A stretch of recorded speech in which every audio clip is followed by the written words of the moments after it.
Hey, how you doing? Brian Kane with the Mental Performance Mastery Podcast, and today I am thrilled about our guest, Dr. Doug Chadwick.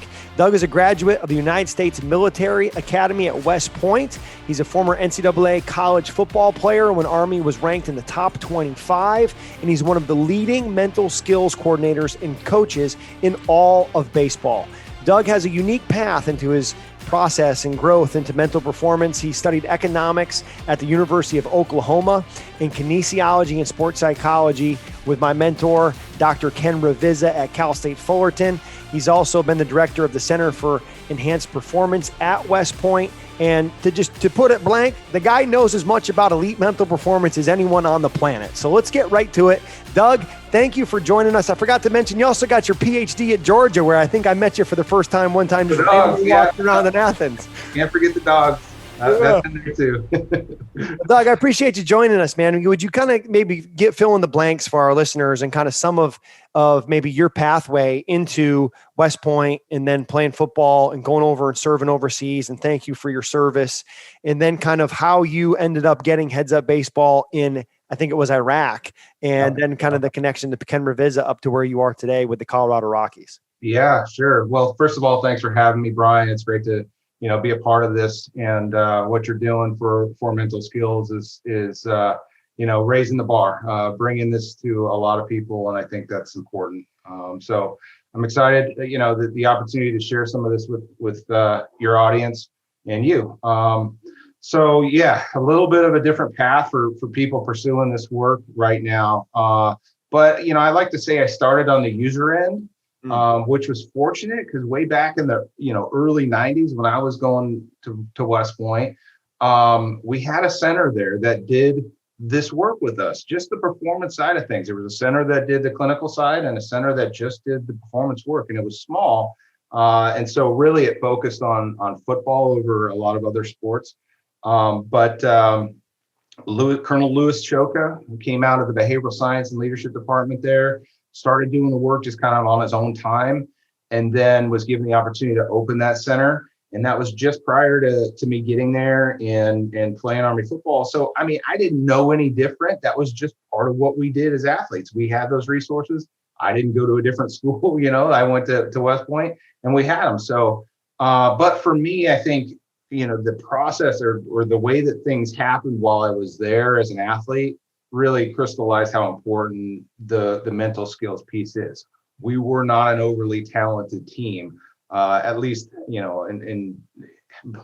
from the pundits' perspective. The experts on college football wouldn't consider us an overly talented team. I think we were ranked last in recruiting every year I was there. But over the course of time, the team got better and better and better, and that my senior year, we were 10-2, nationally ranked. Lost to Syracuse with McNabb at quarterback up there at the Carrier Dome, and then we missed a chip shot field goal in our bowl game against Auburn. But very good team, by a lot of measures, and I think a lot of that had to do with the work that we did on the mental skills side. So that really, kind of established the importance of that work. But when I went off to the Army for the next few years, there wasn't a lot going on in the world. The Cold War was over in the 90s and we were just kind of figuring things out. But when 9/11 happened, I was actually on my way out of the Army and I had decided to move on and do something else. And when 9/11 happened, that really changed my professional trajectory. My wife and I had a conversation about it right away, and it was like, it's not the right time to get out. Let's try something else. So we got an assignment to Germany, and soon after I got to Germany, we started making plans to invade Iraq, and that ball got rolling pretty quickly. And so I deployed after the main invasion, when we thought we had won the war, way back in 2004. At the beginning of 2004, I deployed with an artillery unit that was supposed to be in a peacekeeping role. We were supposed to go into one of the capital cities and basically just keep things calm, get their government back on their feet, and then come home. And certainly that's not how things unfolded while I was there. The insurgency emerged right away, and a lot of violence, a lot of conflict, a lot of fighting between the different entities within Iraq, the governmental and the terrorists, and the different sects of the Muslim population, the Kurdish. I mean, just kind of all of that unfolding in front of our eyes. And so I took a command, pretty quickly, a couple months into this deployment, of the unit that was kind of in the mix, really in the southern half of the city. So the city of 335,000 people with 135 guys in the whole southern half. And guys were getting hurt and killed, and it was really evident that this was going to be difficult. And so right away I thought, how am I going to do this well? And so I got on the internet thinking about different ways of doing this well, and I actually talked to the folks at West Point about the potential to use some of this work, some of the mental skills that could translate into better performance as a soldier and as a leader. And so they were in the process of getting some things off the ground there with the same idea, the same concept, that this is universal stuff. This is these are things that no matter what you're doing, what kind of performer you are, it'll make you better. And so right at that time, so this is 2004, about mid-June of 2004, I Google sports psychology on, or whatever, search engine it was in 2004. And up pops Ken Ravizza, because it's right after Omaha. Right. And, the teams that you were a part of. And so first article pops up is Ken Ravizza. And so I start reading about, what he did during, that year with the Fullerton team.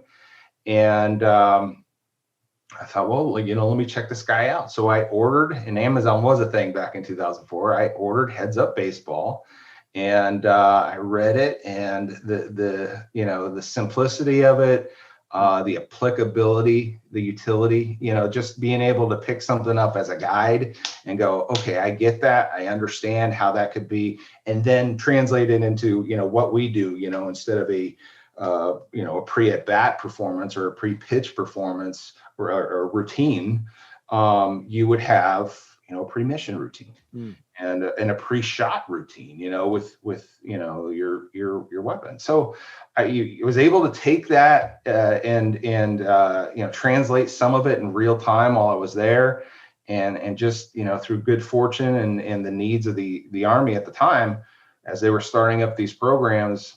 They asked if I would come back to West Point and do a master's degree in sports psych. And I said, of course, that sounds like a gig I'd really can get behind. And I want to study with Ken.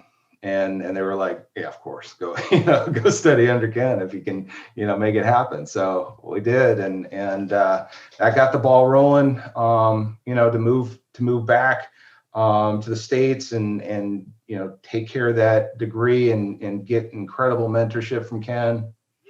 And then go back to West Point, do work there, help with these Army programs that started with Nate Zinser back at West Point, and of course Colonel Choka.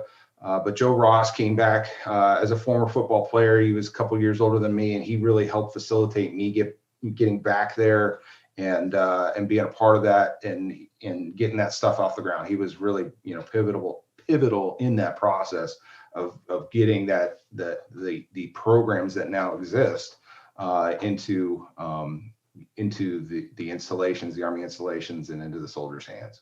I was listening to a podcast that you were on earlier, and you told the story about how you got Heads Up Baseball in Iraq and finally got on the phone with Ken, right? And then people who know Ken listen to this will know how hard that was back in 2004. Yeah, right? yeah. So you finally get on the phone with Ken, and you're like, hey, I got your book in Iraq, and I can just see him going, no shit, Yeah. I thought that was awesome.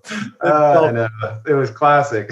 Classic. And Doug, you mentioned you started on the user end, right? As an athlete at West Point using the Center for Enhanced Performance. And I remember about probably early 2000s or so.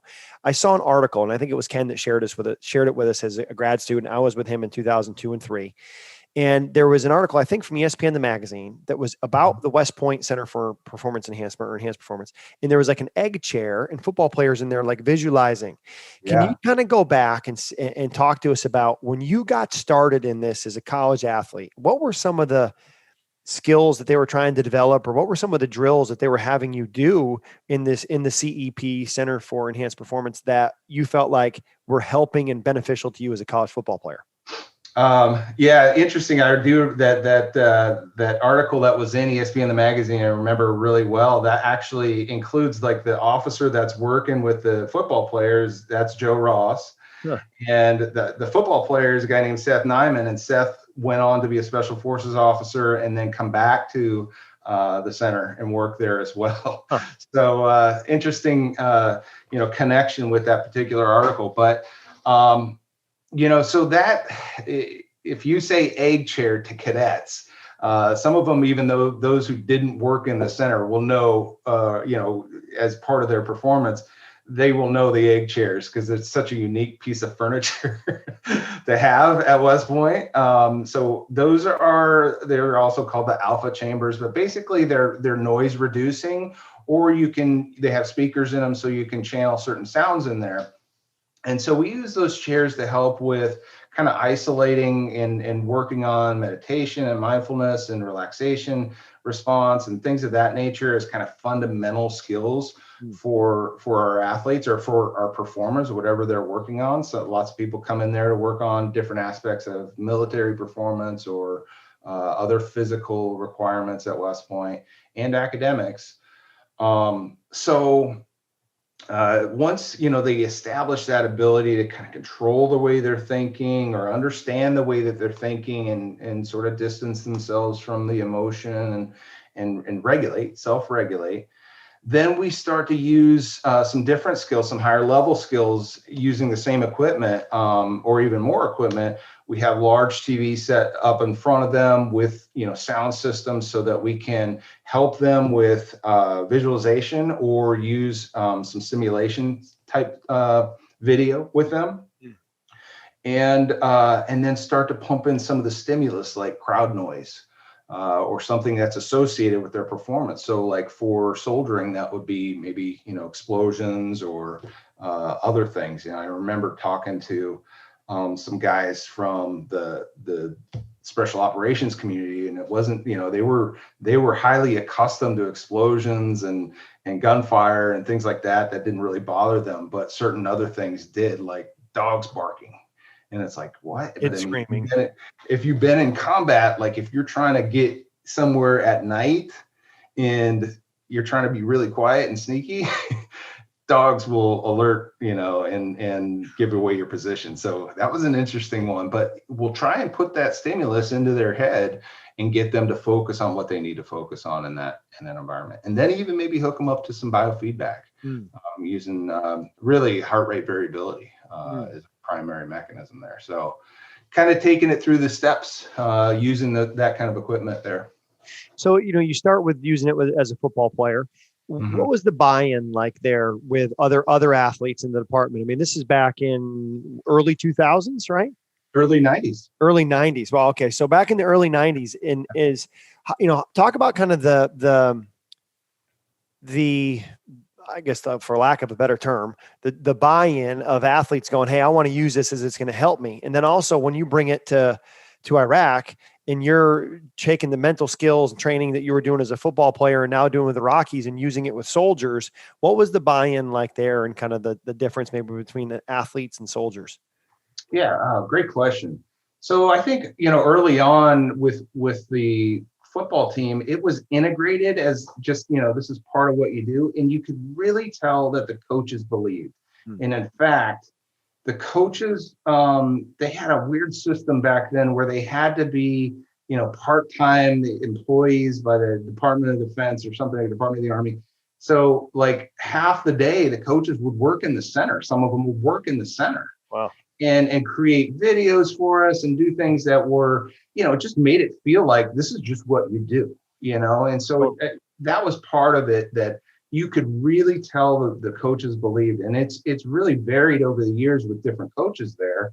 Having that center, you think, man, that this, resources are incredible, but depending on the coach, the different usage of the center and the resources within it, because of that, varying level of belief in the value of it. So for me, while I was there, Bob Sutton was our head coach. Bob's still very much involved with football. He's now kind of an associate head coach level at with the Falcons. Has been in the NFL for quite a while. So Bob really, led that, but there was a number of other coaches, assistants on that staff who were totally invested and believed in it, and you could feel that. And so it just felt like, okay, we're going to do some team building exercises, we're going to do some meditation. It's just, that's kind of what you did. Well, one thing you mentioned there was that the coaches, and some of it may have been because they were working in the center, but the coaches just made it feel like part of the culture that this is what we do.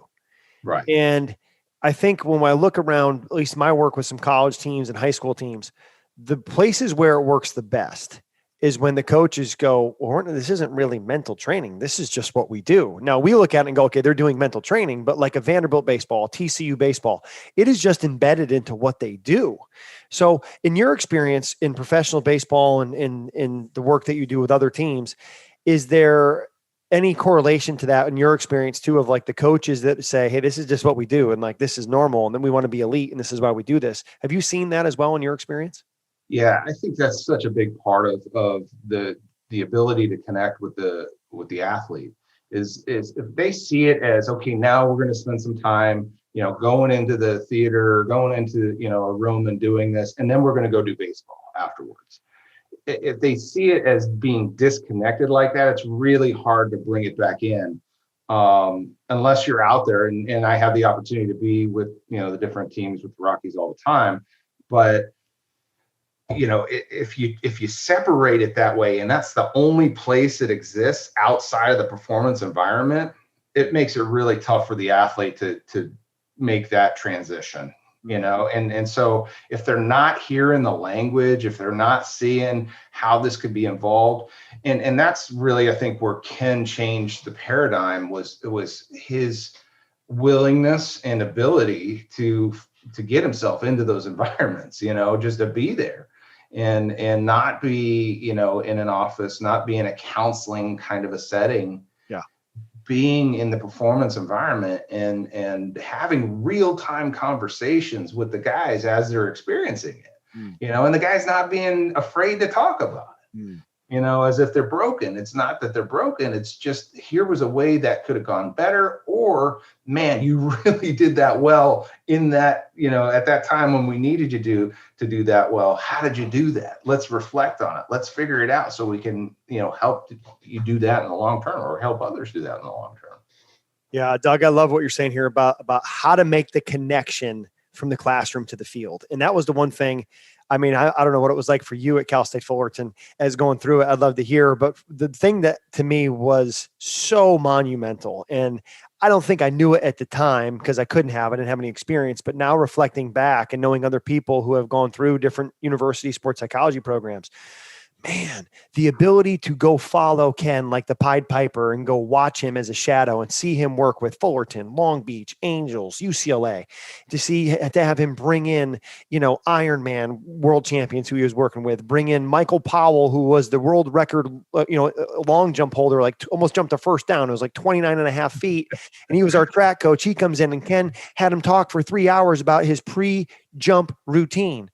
And to be able to see him work and how exactly he did what you did of making the connection from the classroom to the field.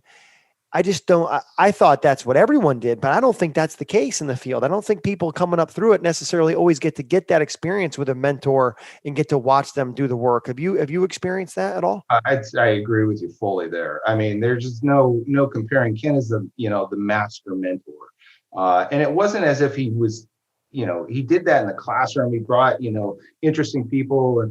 But I mean, there was a select few, and I think I was pretty lucky because he gave me a free pass because I was coming straight out of Iraq to just follow him around. Yeah. But he wouldn't do that for everybody. You had to sort of earn your way into those opportunities with him. But I mean, there's just no way there's a better mentor that's ever existed in this field. It's hard to imagine there's been better practitioners, but the way that he allowed you in the room with people who you had no business being in the room with, that was just really special. But you know, you gotta see it, you know, and you gotta experience how even him as a master at that level, there would be awkward moments, and how he would work his way through that, and how he would make connections with people who were in a sport he'd never played or never really worked with or had much experience with, and just find a way to tap into their specialness and their uniqueness and their, get them to tell their story. He was phenomenal at that. So super unique experience getting to work with him. That's really set me up, and I know a lot of us, over the long term, just having that ability to watch him do his work and make the connections with people, at all levels, kids and adolescents and adults and just everybody, and do the work, and figure out how to make them better. Yeah, and I think you want to kind of come back to, and there's so much I want to talk about here, and in terms of your time in combat and what you've taken, some of the slogans that you've taken from your time in the military and brought to the Rockies, and some of the things that I've heard you say. I'm kind of a closet stalker, Doug. I got to tell you, I'm a huge fan. So some of the things you said about, like, the enemy gets a vote, things that I want to dive into, but I want to stay with this concept for a second of the connection from classroom to field, because I think for our listeners, the athletes are going to go, okay, how do I do that? I've been in the classroom, but I don't know what to do on the field. Or the coaches are going to say, okay, we do it in the classroom. Maybe we watch videos, but we don't necessarily then bring it onto the field. So how do you now, Doug, is one of the leaders in mental performance skills training in all of baseball? How do you work either with the Rockies or with the individual clients in terms of bringing it from the field, from the classroom out to the field? Like, what's your process of how do you do that? Yeah, I really like to see what it's going to look like in terms of my work. If my work is just going to be in the classroom, I'll start right away with, there's going to be limited effect here. They may learn some things, but then bringing those things to life when they need them, creating these habits that'll be there under pressure, that has to be practiced. So if they just hear it one time, I can do that, and you can pay me a lot of money to do that if you want. But, I love to be a part of the practice. I love to see them, do great work in preparation. And so one of those things that you kind of brought up there is the things that I bring from the military. I try not to put my experiences from combat on the athlete. I think it helps validate using the mental skills, but I don't want them to think this is any bigger than it is, because most athletes, who are seeking mental skills or mental performance assistance, they are already invested. This is already super important to them, and I don't need to put life or death on them, because they're already going there. Yeah, they're already, yeah. And as Ken would say, if it's life and death, you're going to die a lot. But it is, for a pro athlete, it is their livelihood. Yeah. And so, I'm not going to downplay the importance of it at all. I just don't want to overdo it. And so when I'm talking to them about, what this is going to look like, I'm talking to whoever's bringing me in, or, is in my work with the Rockies, which is organic. I'm not looking to just do a presentation and move on. I have to spend some time in practice. So one of the things that I use that a lot with the Rocks and even in private practice that comes from the military is train as you fight. Train as you fight. And in baseball, that's super tough. We don't practice the way we play ball games. BP does not look like hitting in a ball game. Bullpens that's not like pitching in a ball game. And those are our two primary ways of getting ready. And even like infield work, ground ball after ground ball, stuff like that.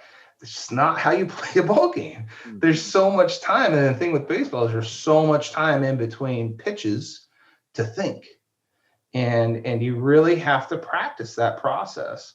So train as you fight is a big one that I bring in regardless of what sport. But I think with baseball, there are some real challenges with that just because of the way we've done it in the past. And so, even if it's just, let's make the bullpen more competitive, put some stakes on it so that you have to use the routine. You have to use the breath. You have to use the thought management and get to the next pitch rather than just going, this is all about, my mechanics or my grip or, the things that go into executing when you're competing, you're not thinking about, or you shouldn't be. I love that you talk about kind of the ways of train as you fight and trying to make, like, even go back to the 90s when you're at West Point and you're in the egg chair, and people listen to this, you got to check out Google egg chair and you'll see what we're talking about. But it's basically a chair where they can pump music in and you're hearing the crowd noise and you're watching video, and there's a visualization component and a preparation component that goes with that. So you were training as you play at West Point when you were watching that video. And now here we are 30 years later or so trying to get baseball to train like they fight, more competitive bullpen, instead of having a four-seam fastball coming 52 miles an hour over the plate, hitting off of a machine where the closure rate of the ball coming at you. I know they do this in Japan a lot, where they'll put the machine even behind the mound and crank it up to like 110, 120. So the ball, you see it a little longer because it's coming from further away, but the closure rate in terms of the time of it getting on you would be like a 95 mile an hour fastball. So right. I think there's a lot of gains that can be made there by coaches. One of the things you also talked about, I wanted you to kind of dig into, which I think is awesome, is that the enemy gets a vote or the enemy has a say. Can you kind of unpack that for us a little bit? Yeah. I love that one. It's not mine at all. It's, something that's been used in the military for a long time, but, I think it's a way of pushing you to embrace the process because you are not in control of the outcome, and so in combat, you could do everything right and still lose soldiers or still get hurt because the bad guys might be pretty good too, or lucky, and there's things that, so instead of just, lamenting about, well, it's not in my control. The point here is you give yourself a much better shot when you focus on the process. Mm-hmm. And so, you can control everything about the way you go into the next pitch.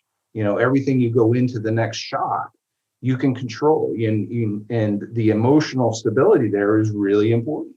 So if you can indeed control that, and it helps you perform better, well, that's what you should be focusing on, and not the outcome.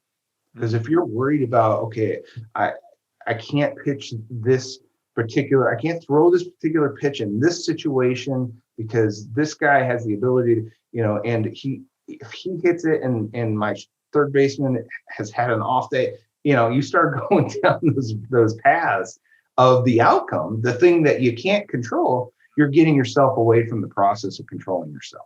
And as Ken would always say, right? Rule 1 of Heads Up Baseball, you got to be in control of yourself before you can control your performance. And you got very little control of what goes on around you, but total control of how you choose to respond to it. And I think, in my work, the concept of controlling what you can control comes up daily. I think it's such a monumental piece of mental performance that whether you're a football player, whether you're in combat, whether you're a Major League Baseball player, or you're a parent who's a stay-at-home mom, controlling what you can control and choosing your response is massive level of mental toughness. Doug, are there other principles like controlling what you can control, emotional stability, giving yourself the best chance for success when you focus on the process, training as you fight? Is there other principles that you instill with the athletes you're working with the Rockies that you feel like the average person, everyday person listen to this can use in their daily life?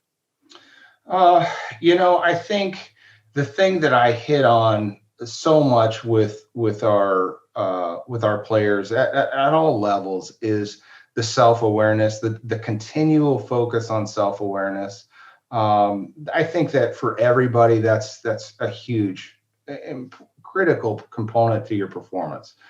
So the more you understand about yourself, the way that you think, the way that you communicate, the way that other people perceive you. So it's not just this, internal reflection. It could be, dialogue with people and getting feedback. But just writing some things down each day, about what happened and why it happened. I think that there's one more piece, I think, that I steal directly from the Army is the after action review structure, the AAR. Yeah, go into that, unpack that for us. So, it's a simple idea that, whenever you go through some experience, you should learn something from it. And the after action review, whether it's a really formal or in structured way, or just in a, communication style and a way that you can extract some of the things you learned as a group. But it includes 3 basic steps. Number one was, what was the plan? So it's a review of what we were trying to do there. And there's a huge assumption wrapped around that, is that you had a damn plan. Or I knew the plan, right? You knew what you were supposed to do. Yeah. So step one, as easy as it is to say, what was your plan? Did you have one, and what was it? And so it's a review of that. And then step 2 is, what happened? So what came out of that? And then, not just in terms of the outcome, but how you were during that process. How did you experience it?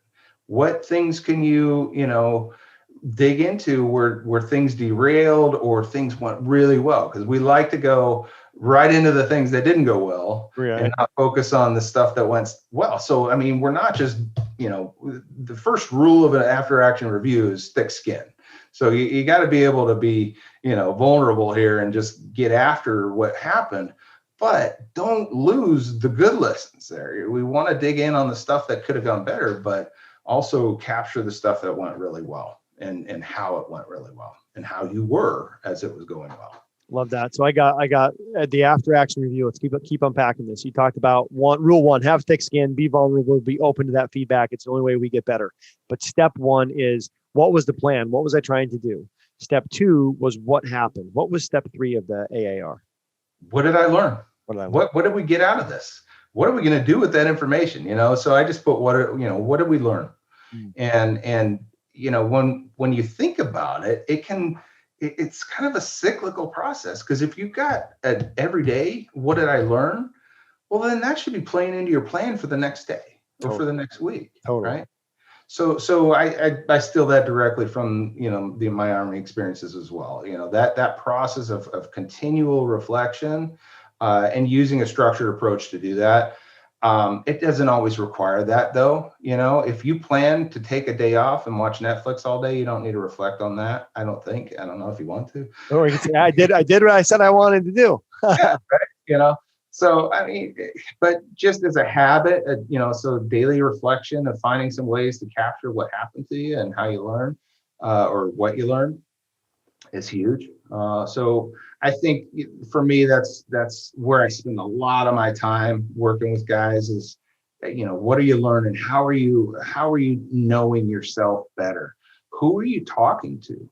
And in baseball, that's a tough thing, because in pro sports, I think that's a tough thing, because so many people want your ear. So many people want to help, inside and outside of the organization. So many people want to jump on your bandwagon. And so you got to be careful about who you're tapping into, and sometimes it's parents who are really tough there for the athlete. To filter, what's helping and what's too much and what's taking me in a direction I don't need to go, Well, and the mentality of like, hey, what got you here won't get you there, right? It's one of my favorite books by Marshall Goldsmith, where he talks about, you get to a certain level of performance, whether it's as an athlete in a position of leadership, where there's a certain skill set that maybe gets you to that level. But if you stay at that level and you keep doing what you've done, like, you're not going to make it at that level or advance. And I think for a lot of a lot of good young baseball players, in my experience, is part of why they're good is maybe they had a parent who invested in them and coached them when they were young. But at some point, that parent doesn't have the awareness to go, my kid knows more than I do now. My kid's high school coach who does this professionally knows more than I do now. The professionals in baseball know more than I do now, and they can't cut them loose. Have you experienced that even in pro baseball? Yeah, no doubt. It's super hard because the kids, the players, there's so much love. It comes from a place of love most of the time, and sometimes it comes from a place of greed, which is unfortunate, or ego. But most of the time, it's coming from a place of they really care. The parents really care and they want to see their kids succeed. But it does. There's a tipping point, and it gets overwhelming, and it's really hard for the performer to cut the parent off. Or old coaches, that want to help. And they try to insert things and they don't have all the information. They don't know what the professional athlete is being coached on every day. So they don't have that insight, and it makes it hard. So you got to filter who you're communicating with and how you're communicating. And so those conversations with parents, I think early on, and I talk to young players about this, is, start thinking about this now. Start thinking about having that conversation, an adult conversation with family members and friends and former coaches about how they can help. Not cutting them off necessarily, but just what kinds of conversations are going to be helpful. Like, let's talk about, what's going on. How many fish did you catch when you went out the other day? Whatever, just something that's different, because I'm living in baseball all the time. And so I think that's an important thing. An important part of that self-development journey and self-awareness journey is understanding, how you're getting your feedback, doing your own reflection, and getting some feedback from people who, are decision makers and really who know what they're talking about relative to where you're at in life right now. Yeah, that's great feedback there. Doug, I want to be respectful of your time here. I got just a couple more questions for you. Sure. And two things that I know I've heard you talk about in another podcast as I was preparing for this one is I want to talk about consistency. I want to talk about breathing. Yeah. And could you kind of talk about those two critical topics for athletes who want to be successful at the highest level? And I think just for everyday life performance, maybe we'll start with consistency, then have you go to breathing. And then I got our final question after that. Okay. All right. Well, I think, a big part of the consistency piece is, as we talked about earlier, having some structure and controlling your controllables. And that could be, really a cliche statement. You can hear that a lot, but what does that mean? And not only as a practitioner, but as a performer yourself, how important it is to have some structure and really control what your life looks like in those moments that you can control them. If you're in a race, that time during the race, that schedule is not necessarily under your control, what time you have to show up and check in, but control that process like a madman. Go, backwards plan from the shotgun start, backwards plan from the first pitch, what time you need to be in your uniform, what time do you need to have food, what kind of food, what kind of rest, when are you going to do some meditation, when are you going to do some visualization, when are you going to do some breathing, and take care of all that stuff that you have control over.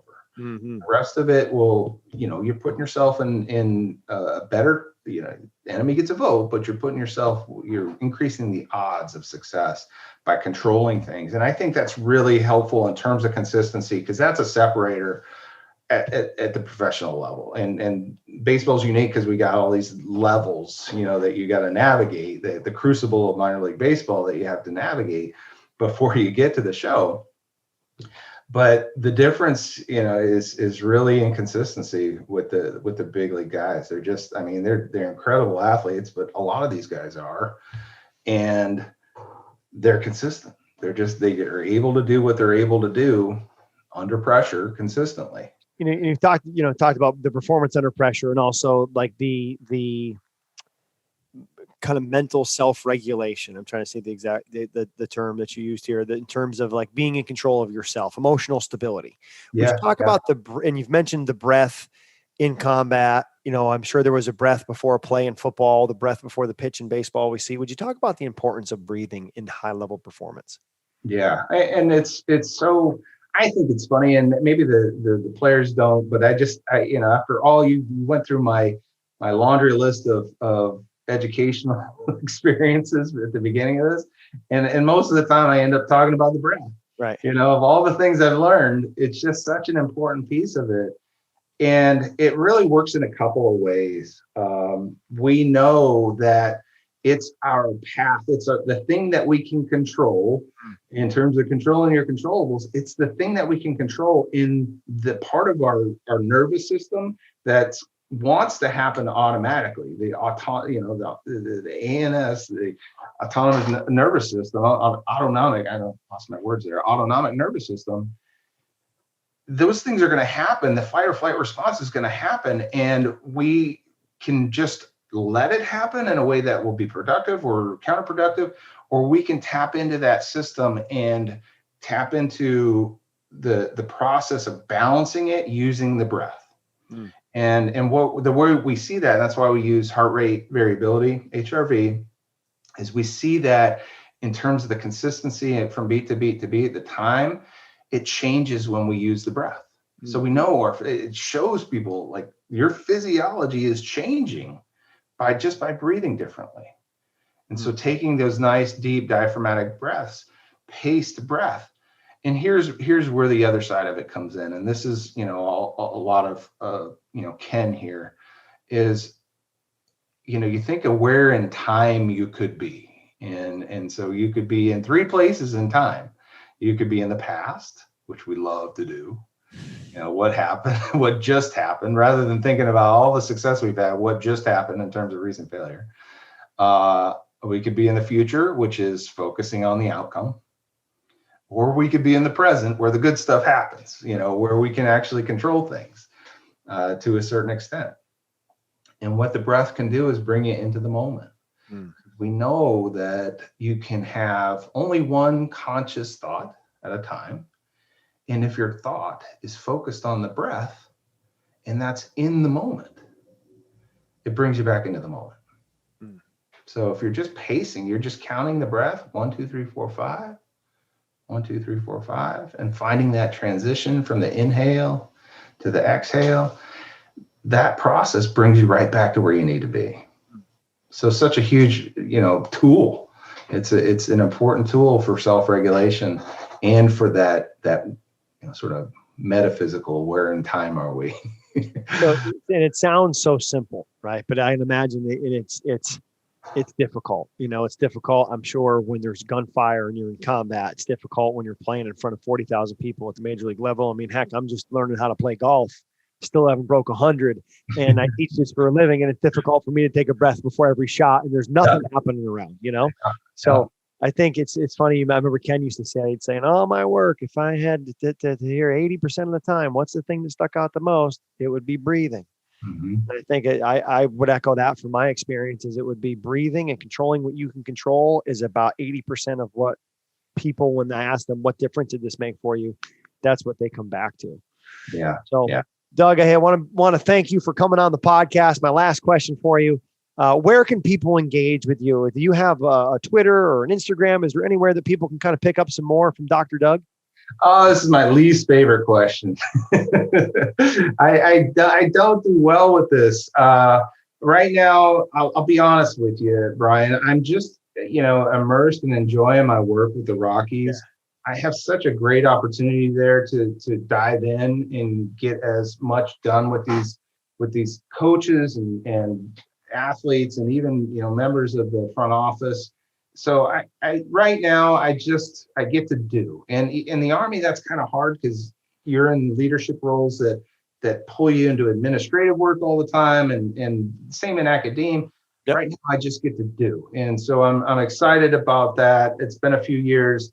Getting to do that. I don't see myself going anywhere anytime soon, but at some point I got to expand, the work. And as much as I love baseball, and you can't work in baseball if you don't absolutely love it, because there's so much baseball during baseball season. The games are long, and there's different affiliates and stuff playing all night. But doing other work, with different populations, high risk populations, medical populations, other sports, that kind of stuff is exciting to me. I'm looking forward to doing that. But for right now, at least, especially right now with the pandemic and things going on, just doing the work for our guys is really rewarding, and that's where I'm at. So awesome. Unfortunately, I don't have the handles and things to pass along. We do that internally, and that we got really good at that. I had a great friend who's transitioning out, who's retiring from the Army, is Lieutenant Colonel Andy Reese, who helped us this year. Andy was pivotal in starting those Army programs as well, and Andy really got us off the ground with some social media stuff this year, but it was all internal. So that's where I'm at with that stuff. Well respected. Well said, Doug. I appreciate you taking time to jump on the Mental Performance Mastery podcast with us today and kind of share some of your very unique and very cool experience. So it's been a privilege for me, something I've been looking forward to for a long time. And I'm sure our listeners are going to get a ton out of this. Thank you, Dr. Doug Chadwick. Go Rocks. All right. Thanks, Brian. Appreciate it. Thanks for listening to the Brian Cain Mental Performance Podcast on the Ironclad Content Network. If you liked the show, be sure to leave us a rating and a review, and don't forget to follow me on Instagram and Twitter @Brian Cain Peak. I'll see you next time.